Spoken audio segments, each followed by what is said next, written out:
T'es qui, toi? Je suis fort bon, père de 2 enfants et chercheur de berceuses. Raconter des histoires, ça a commencé comment? Bah, ça a jamais vraiment commencé. Donc, ça commence peut-être aujourd'hui, je pense. Qu'est-ce qui te faisait rêver quand t'étais petit? Moi, quand j'étais enfant, je faisais souvent des rêves éveillés. Et ces rêves éveillés, ils se déclenchaient à chaque fois qu'il se passait quelque chose dans ma vie. Donc dès qu'il se passait des choses importantes dans ma vie, des contrariétés comme de grandes joies, et ben c'était des messages symboliques qui venaient à moi et qui me permettaient en fait de voilà de prendre des décisions ou de digérer en fait ce qui m'arrive. Et ces messages-là, ces rêves sont des choses qui m'accompagnent encore beaucoup aujourd'hui. C'est quoi ta manière? Je pense que c'est bien un peu de faire l'historique, un peu, de ce que je...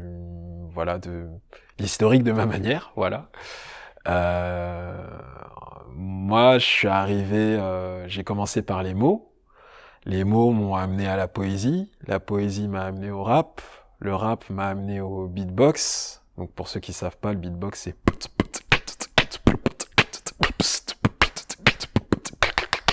de là, ça m'a amené aux sonorités.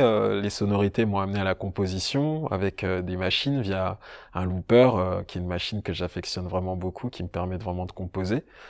De la composition m'a amené à la création sonore. La création sonore m'a amené au collectage de voix. Et donc, du coup, aujourd'hui, c'est toutes ces choses-là que je mélange j'allais dire, mais non, c'est ma création. Pour qui tu racontes? Je pense que je me raconte d'abord à moi-même. Voilà, j'ai pas peur de dire que le premier mouvement, en fait, que ma première impulsion est d'abord avant tout égoïste. Voilà, il faut d'abord que je me raconte des choses pour que je puisse partager. C'est quoi tes ombres, tes lumières? Tout est en moi. Je pense que tout est dans ma peau.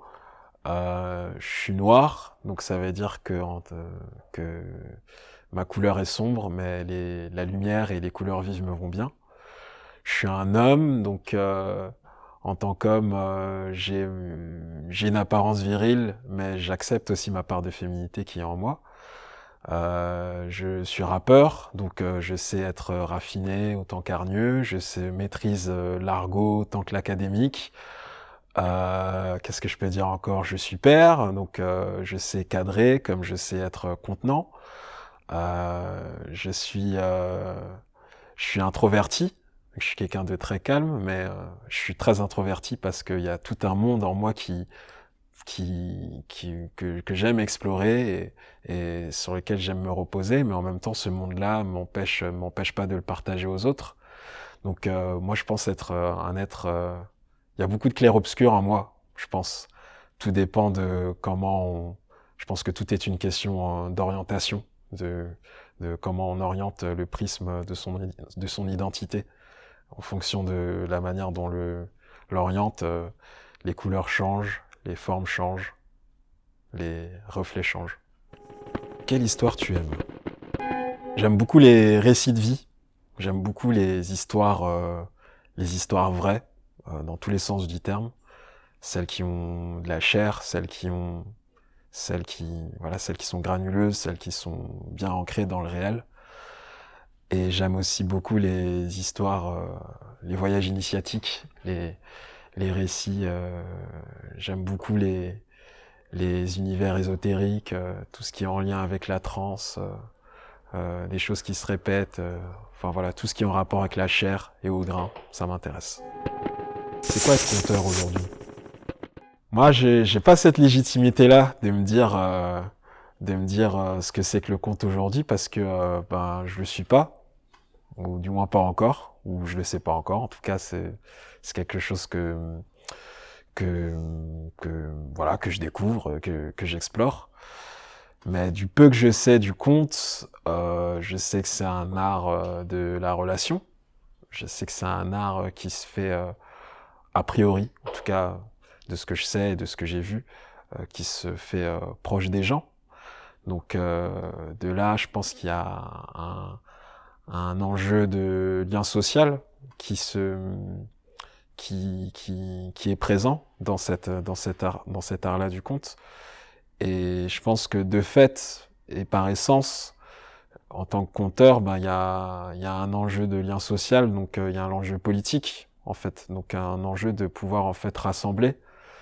Et mais comment rassembler dans un monde où l'objectif n'est pas celui-là, où l'objectif est d'asservir, de dominer, de s'enrichir.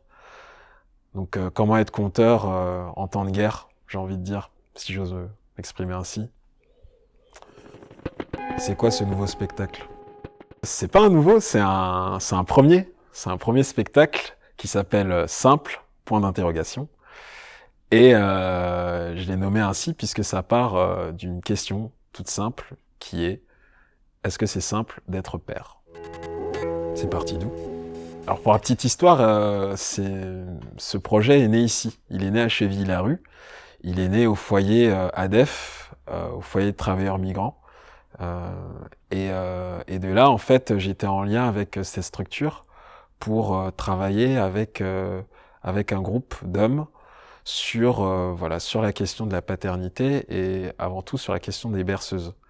C'était un outil musical qui m'intéressait beaucoup puisque c'est avec la berceuse, c'est un objet musical qui se fait avec la voix et et où on n'a pas besoin d'artifice, où en fait dans l'action, l'objet même nécessite un lien, une transmission, une expérience sensitive, et de plus c'est un objet qui est féminin. Voilà, on dit une berceuse, mais qu'est-ce que cette berceuse devient quand elle est chantée par la bouche d'un homme? Et c'était quelque chose qui m'intéressait beaucoup.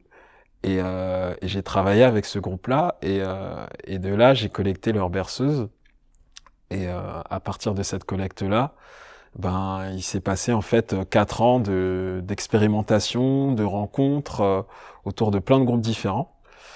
Et ça m'a permis en fait de collecter un fond sonore assez important.